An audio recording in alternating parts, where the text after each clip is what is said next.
군대가 멈춰 섰습니다. 앞에는 적국, 뒤에는 왕이 있었죠. 장수는 선택해야 했습니다. 왕의 명령대로 진군하면 전쟁에서 이길 수도 있지만 나라가 망할 수 있었고, 군대를 돌리면 나라를 구할 수 있지만 본인이 역적이 될 수 있었습니다. 이성계는 군대를 돌렸습니다. 미화도에서요. 그 순간 5만 명의 군사가 왕이 아닌 장수를 따라 수도로 향했고, 고려는 사실상 끝났죠. 왕의 명령을 거역한 군대가 수도로 진군한다는 건 무엇을 의미할까요? 반란입니다. 하지만 이성계는 반란군이 아니라 구국의 영웅으로 환영받았죠. 어떻게 이런 일이 가능했을까요? 왕조가 무너질 때는 항상 이유가 있습니다. 그리고 그 이유는 훨씬 전부터 쌓여 있었죠. 그럼 지금부터 한 장수가 어떻게 군대를 돌려 왕조를 뒤집었는지 그 전말을 파헤쳐 보겠습니다.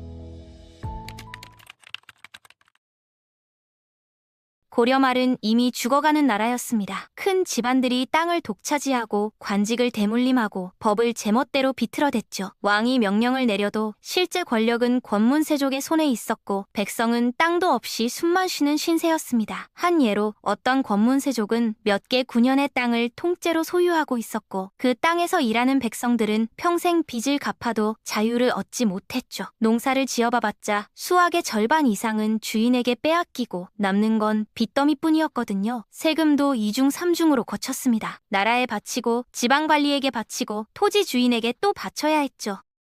땅을 잃은 사람들은 선택지가 별로 없었습니다. 노비가 되거나 떠돌이가 되는 게 고작이었고, 떠돌이는 결국 도적이 되기 쉬웠죠. 도적대가 늘어나면 치안이 무너지고, 치안이 무너지면 백성은 더 불안해집니다. 악순환이었던 겁니다. 나라의 뼈대가 이렇게 무너질 때 외부의 칼날도 들어오는 법입니다. 고려의 약점을 가장 먼저 알아챈 건 왜구였습니다. 왜구가 서해와 남해를 쓸어버리면서 마을을 불태우고 사람을 끌고 갔죠. 이들은 단순한 해적이 아니었습니다. 조직적으로 움직였고, 때로는 내륙 깊숙이까지 침투해서 곡식 창고를 털어갔죠. 심지어 수도 근처까지 나타나서 조정을 긴장시킬 때도 있었습니다. 바다만 위험한 게 아니었습니다. 북쪽 국경도 늘 불안했고 언제든 구멍이 뚫렸거든요. 이때 이름을 날린 장수들이 등장하는데 그 중에서도 이성계가 압도적이었습니다. 그는 단순히 싸움에서 이기는 장수가 아니었죠. 병사들을 아끼고 보급을 챙기고 적의 허점을 먼저 읽어내는 사람이었습니다. 이성계의 전투 방식은 남달랐습니다. 적과 맞붙기 전에 지형을 먼저 파악하고 병사들의 컨디션을 체크하고 보급로를 확보했죠. 그래서 그가 이끄는 군대는 패배를 거의 몰랐습니다. 병사들은 그를 믿었고 그 믿음이 곧 그의 힘이 됐죠. 전투에서 이기면 전리품을 공정하게 나눠줬고 바친 병사는 끝까지 챙겼습니다. 이런 리더십이 군대를 하나로 묶었던 겁니다. 하지만 문제는 여기서 시작됩니다. 하지만 군대가 믿는 장수는 왕에게 독약입니다. 역사는 늘 반복되죠. 강한 군대를 가진 장수가 왕을 위협한 사례는 수없이 많았습니다. 나라가 흔들릴수록 왕은 예민해지고 강한 장수가 보이면 공로보다 위협을 먼저 떠올리게 되거든요. 왕의 입장에서 이성계는 고마운 존재이면서 동시에 두려운 존재였습니다. 그를 믿어야 나라를 지킬 수 있지만 그를 믿다가 왕자를 빼앗길 수도 있었으니까요. 그 불안이 정치의 칼로 변하는 겁니다. 고려 조정은 늘 둘로 갈라졌습니다. 오래된 권문세족은 기득권을 지키려 했고, 새로 올라온 신진 세력은 나라를 바로잡으려 했죠. 거기에 불교 세력, 관료 세력, 군부의 이해관계까지 뒤엉키면서 싸움은 점점 더 복잡해집니다. 권문세족 입장에서는 변화가 곧 위협이었습니다. 대대로 누려온 토지와 권력을 지키려면 현 체제를 유지해야 했죠. 반면 신진 사대부는 성리학을 배운 젊은 관료들로 나라를 새롭게 만들 수 있다고 믿었습니다. 이들은 토지 개혁과 제도 개선을 외쳤지만 기득권층에게는 그게 선전포고나 다름없었던 겁니다. 조정회의는 늘 싸움터였고 결론은 나지 않았죠. 이때 국제 질서가 완전히 뒤집힙니다. 몽골의 원나라가 무너지고 명나라가 새로 떠오르면서 주변 나라들은 새로운 강자를 상대해야 했죠. 고려는 오랫동안 원나라와 얽혀 있었습니다. 왕족끼리 혼인관계를 맺었고 관직 체계도 원나라 영향을 받았죠. 심지어 왕의 이름도 원나라식으로 짓던 시절이 있었습니다. 하지만 원나라가 무너지면서 이 모든 게 부담으로 변합니다. 명나라는 그런 고려를 의심의 눈으로 봤습니다. 저들은 아직도 몽골 편이 아닙니다. 아닐까, 언제 배신할지 모른다 같은 의구심이었죠. 외교는 칼날 위를 걷는 거나 마찬가지였죠. 명나라와의 관계는 단순한 예의 문제가 아니었습니다. 사신의 말투 하나, 예절 하나가 나라의 존망으로 이어질 수 있었거든요. 명나라 황제는 특히 예민한 사람이었습니다. 조공을 바칠 때 표현 하나가 잘못되면 사신을 가두거나 보내준 선물을 돌려보냈죠. 심지어 표문에 쓴 글자 하나가 불경하다며 사신을 죽이려 한 적도 있었습니다. 고려 조정은 자존심을 지키려다 미움받기도 했고 눈치를 보다 내부 반발을 사기도 했습니다. 어느 쪽을 택해도 위험했던 겁니다. 명나라에 너무 굴복하면 조정 내부에서 왕이 약하다는 비난이 나왔고 너무 강하게 나가면 명나라가 군사적 압박을 가할 수도 있었죠. 이 줄타기가 고려 외교의 핵심이었고 이성계도 이 문제를 피해갈 수 없었습니다. 이런 혼란 속에서 최영 같은 무장도 무게를 더합니다. 최영은 강단이 있었고 나라를 지키겠다는 의지도 확고했죠. 그는 평생을 전쟁터에서 보낸 사람이었고 왜구를 수차례 물리친 경험도 있었습니다. 하지만 강한 의지가 항상 옳은 결과를 만드는 건 아닙니다. 특히 상대가 명나라일 때는 더 위험했죠. 명나라는 당시 동아시아의 최강국이었고 군사력과 물자면에서 비교가 안 됐습니다. 결정적인 순간이 다가옵니다. 명나라가 요동 지역의 세력을 넓히자 고려 내부에서 먼저 쳐야 한다는 목소리가 커집니다. 요동 정벌 이야기인데 겉으론 기세가 좋아 보였지만 속은 위험한 도박이었습니다. 최영은 이 전쟁을 밀어붙였죠. 명나라가 완전히 자리 잡기 전에 요동을 치면 우리 땅을 되찾을 수 있다는 논리였습니다. 하지만 현실은 달랐습니다. 군대는 제대로 훈련되지 않았고 보급품은 부족했고 병사들의 사기도 낮았죠. 조정은 전쟁을 강행하려 했고 군대를 이끌 총사령관으로 이성계가 선택됩니다. 이 순간부터 판은 전쟁이 아니라 왕조의 운명이 되는 겁니다. 이성계는 처음부터 이 전쟁에 반대했습니다. 사소불가론이라는 4가지 이유를 들어 출정을 막으려 했죠. 작은 나라가 큰 나라를 치는 것, 여름에 전쟁을 하는 것, 온 군대를 동원하면 왜구가 쳐들어올 것, 장마철이라 활이 제 힘을 못 낸다는 이유였습니다. 하지만 최영과 우왕은 듣지 않았습니다. 출정길은 처음부터 엉망이었습니다. 병사들은 지쳤고 보급은 불안했고 장마와 강바람이 군을 붙잡았죠. 병사들은 배고픔과 질병에 시달렸고 사기는 바닥으로 떨어졌습니다. 이성계는 냉정하게 계산합니다. 지금 가면 이긴다가 아니라 지금 가면 나라가 찢어진다였던 겁니다. 승리가 아니라 생존을 보는 판단이었죠. 이대로 가면 명나라에 패배하는 것은 물론이고 그 과정에서 고려의 정예 병력이 전멸할 수도 있었습니다. 결국 위화도에서 군대가 멈춥니다. 이성계는 여기서 군대를 돌리기로 결정하죠. 이게 바로 위화도 회군이고 이 한 번의 선택이 고려의 운명을 완전히 바꿔놓습니다. 왕의 명령을 거스르는 순간 장수는 반역자가 될 수도 있었거든요. 회군은 칼의 방향을 바꾸는 일입니다. 바깥적이 아니라 안의 권력으로 칼끝이 향하게 되죠. 이성계는 서두르지 않았습니다. 조정을 먼저 장악하고 반발할 세력을 나누고 명분을 만들면서 천천히 움직였죠. 그게 더 무서운 방식이었습니다. 조정은 순식간에 뒤집힙니다. 우왕과 창왕이 흔들리고 왕을 바꾸자는 말이 공공연해지죠. 이 과정은 깔끔한 교체가 아니라 서로의 목을 건 싸움이었습니다. 폐위라는 말 뒤에는 늘 피냄새가 따라다니거든요. 결국 공양왕이 옹립됩니다. 왕을 새로 앉혔다는 건 겉으로는 질서를 세운 것처럼 보이지만 사실은 누가 왕을 세우는 힘을 가졌는가를 보여준 사건입니다. 이성계 곁에는 머리를 굴리는 인물들이 모입니다. 그중 대표가 정도전이죠. 정도전은 칼을 쥔 장수와 글을 쥔 신하가 손을 잡아야 새 나라가 선다고 봤습니다. 무력만으로는 오래 못 간다는 걸 알고 있었거든요. 그는 유교 국가의 이상을 품고 있었고 그 이상을 현실로 만들 방법을 찾았습니다. 정도전이 보는 문제의 핵심은 토지였습니다. 땅이 권문세족에게 묶여있는 한 나라는 다시 서기 어렵다고 본 겁니다. 그래서 토지를 다시 정리하고 억울하게 빼앗긴 사람들의 권리를 바로잡는 작업을 밀어붙였죠. 이게 바로 과전법 개혁입니다. 관리에게 땅을 나눠주되 그 땅을 자식에게 물려주지 못하게 하고 죽으면 나라에 돌려주는 시스템이었습니다. 그게 권문세족을 정면으로 건드리는 일이었습니다. 권문세족 입장에서는 대대로 물려온 땅을 빼앗기는 거나 마찬가지였으니까요. 신진사대부는 환호했고 기득권은 이를 갈았습니다. 누군가는 드디어 나라가 산다라고 했고 누군가는 우리가 죽는다라고 느꼈죠. 같은 정책이 어떤 이에겐 구원이고 어떤 이에겐 사형 선고였던 겁니다. 정치가 이렇게 갈라질 때 도덕의 칼도 등장합니다. 그 칼을 든 사람이 정몽주였죠. 정몽주는 고려에 대한 충성을 끝까지 지키려 했고 새 권력과 대화는 했지만 쉽게 줄을 서지 않았습니다. 그는 뛰어난 학자이자 정치가였습니다. 성리학에 정통했고 외교에도 능했죠. 명나라 사신들도 그를 인정했을 정도였습니다. 하지만 그의 진짜 힘은 도덕적 권위였습니다. 사람들은 그를 절의의 상징으로 봤고 그의 말 한마디는 수많은 사람을 움직일 수 있었죠. 이성계 세력 입장에서는 가장 위험한 존재였습니다.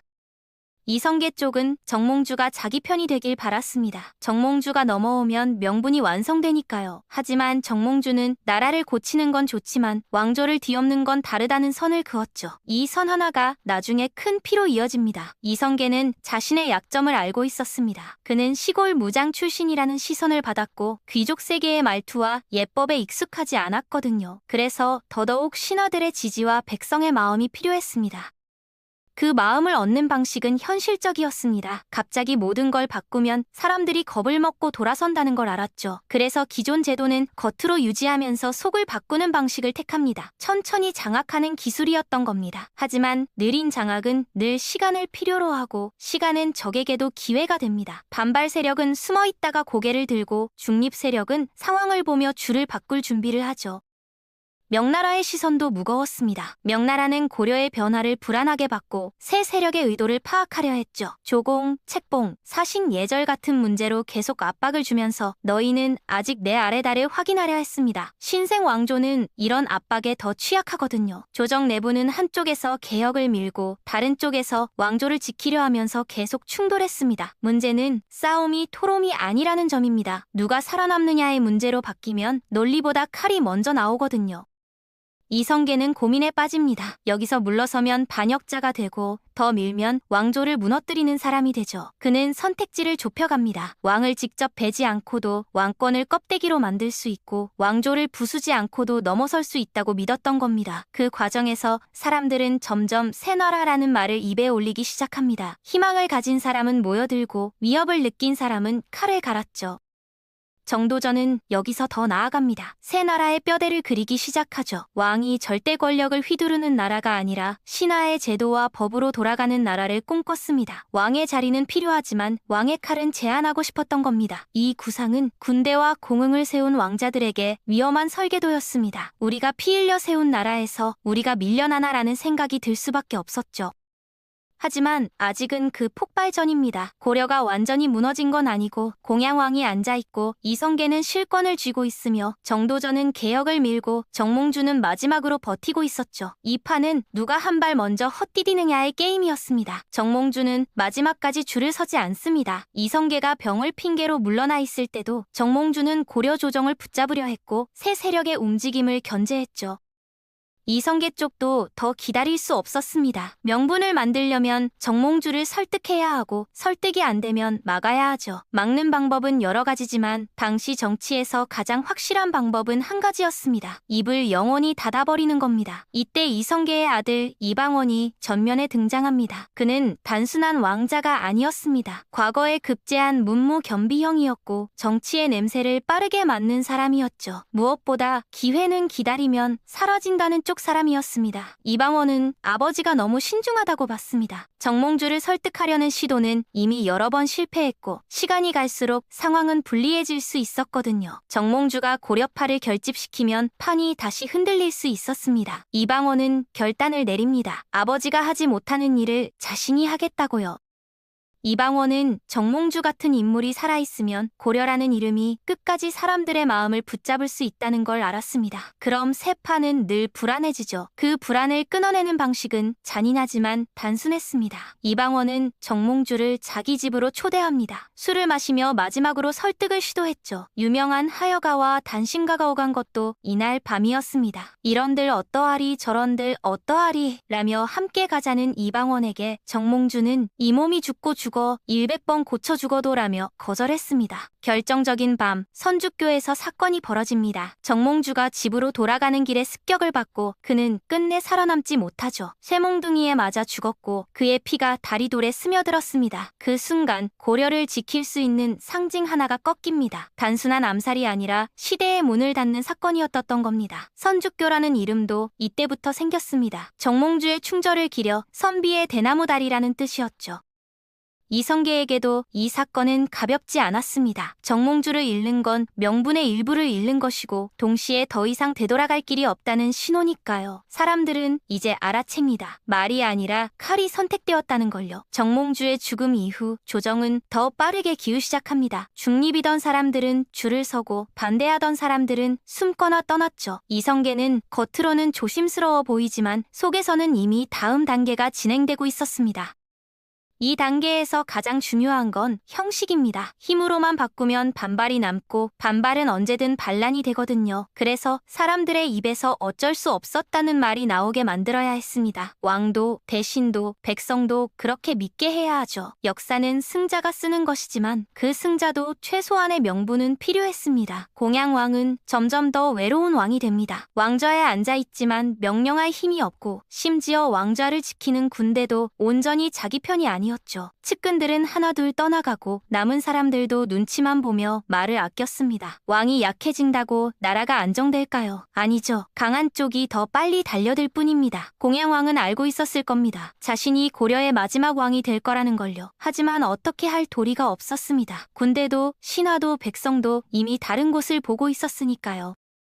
이성계는 겉으로는 공양왕을 세워둔 채 나라의 큰 결정을 손에 쥡니다. 군사, 군사, 세금, 토지 같은 핵심이 그쪽으로 흘러가죠. 이때부터는 사실상 왕이 둘인 상태였습니다. 하나는 이름뿐이고 하나는 실권이었죠. 이성계는 조심스럽게 움직였습니다. 갑자기 모든 권력을 드러내면 반발이 생기니까 한 번에 하나씩 조용히 장악해갔죠. 먼저 군대를 완전히 자기 편으로 만들고 다음엔 주요 관직에 자기 사람을 앉히고 그 다음엔 재정을 통제했습니다. 이런 과정이 몇 년에 걸쳐 진행됐고 사람들은 서서히 이제 고려는 끝났구나 라고 느끼기 시작했죠. 정도전은 이 시점에 더 바빠집니다. 새 나라의 법과 제도, 수도와 관청, 군대의 구조까지 구상해야 하거든요. 하지만 아직 왕조를 공식으로 바꿀 순 없었습니다. 그래서 고려를 고친다는 말로 이를 밀면서 실제로는 고려를 넘어선다는 길을 깔았죠. 그는 밤낮으로 계획을 세웠습니다. 새 수도는 어디에 정할지, 관청은 어떻게 배치할지, 법전은 어떻게 만들지 모든 게 준비되고 있었습니다. 반발 세력은 당연히 존재했습니다. 권문세족은 잃을 게 많았고 불교 세력도 흔들렸죠. 고려는 불교 국가였고 사찰은 막대한 토지와 재산을 가지고 있었습니다. 새 세력이 성리학을 내세우면서 불교를 억압하려 하자 승려들도 불안해졌죠. 게다가 오랫동안 고려에 충성을 맹세한 관료들도 마음이 복잡했습니다. 누구도 나는 반역자다 라고 말하진 않지만 눈빛으로는 이미 서로를 적으로 봤죠. 이들은 공개적으로 반대하지 못했습니다. 군대와 권력이 이성계 쪽에 있었으니까요. 하지만 속으로는 기회를 노렸고 언제든 반격할 준비를 하고 있었습니다. 민심도 변수였습니다. 백성은 왕조 이름보다 오늘의 밥이 중요했지만 전쟁과 세금과 약탈이 반복되면 결국 누군가를 원망하게 됩니다. 이성계가 백성에게 새 질서를 약속할수록 백성은 기대를 품고 그 기대는 정치의 연료가 되죠. 이 법안 정말 나라가 바뀌는구나. 이번엔 정말 우리가 살 수 있을까 같은 기대였습니다. 하지만 기대는 양날의 검이었죠. 하지만 기대가 커지면 실망도 커집니다. 너무 빨리 바꾸면 저것들은 우리를 속인다가 되고 너무 늦어지면 아무것도 못한다가 되죠. 이 딱딱한 줄타기가 왕조 교체의 핵심이었습니다. 명나라의 반응도 끝까지 신경 써야 했습니다. 새 왕조가 세워지면 명나라의 책봉이 필요했고 책봉이 늦어지면 정통성이 흔들리거든요. 그러니 이성계 쪽은 내부를 장악하면서도 바깥에서는 최대한 문제를 만들지 않으려 했습니다.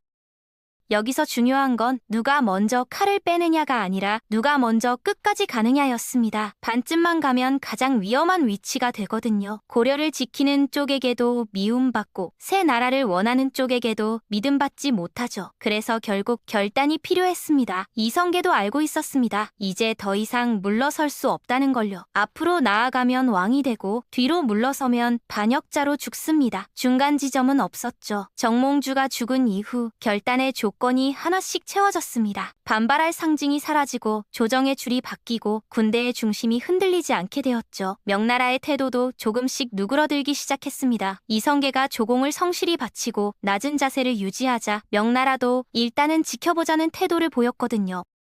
이제 남은 건 마지막 형식이었습니다. 왕이 스스로 물러났다는 장면, 모두가 고개를 끄덕일 장면이죠. 이성계는 그 장면을 준비합니다. 갑자기 왕자로 달려들면 도둑이 되지만 모두가 그가 아니면 안 된다라고 말하면 왕이 되거든요. 그래서 마지막까지 신중한 표정을 유지하려 했고 배신들의 입에서 간청이 나오게 만들려 했습니다. 형식이 곧 무기였던 겁니다. 이성계는 여러 번 사양하는 모습을 보였습니다. 나는 그럴 자격이 없다. 누가 더 나은 사람이 있을 것이다 라며 거절했죠. 하지만 그럴수록 대신들은 더 간절히 청했습니다. 전하가 아니면 이 나라를 구할 사람이 없습니다. 이 연극 같은 장면이 몇 번이나 반복됐고 결국 모두가 어쩔 수 없이 왕이 된 것처럼 보이게 만드는 데 성공했습니다. 공양왕은 점점 선택지가 사라졌습니다. 버티면 피가 나고 내주면 나라가 바뀌죠. 어느 쪽이든 자기 손으로 역사를 만들기 어려웠습니다. 이미 역사의 손이 그를 끌고 가고 있었거든요. 왕이지만 가장 약한 사람의 자리였습니다. 이제 판은 문 앞까지 왔습니다. 고려의 이름은 아직 달력에 남아있지만 실제로는 이미 다른 나라에 숨이 들어오고 있었죠. 왕조 교체는 선포로 시작되지 않습니다. 사람들이 이미 바뀌었다고 느끼는 순간 그때 사실상 끝난 겁니다.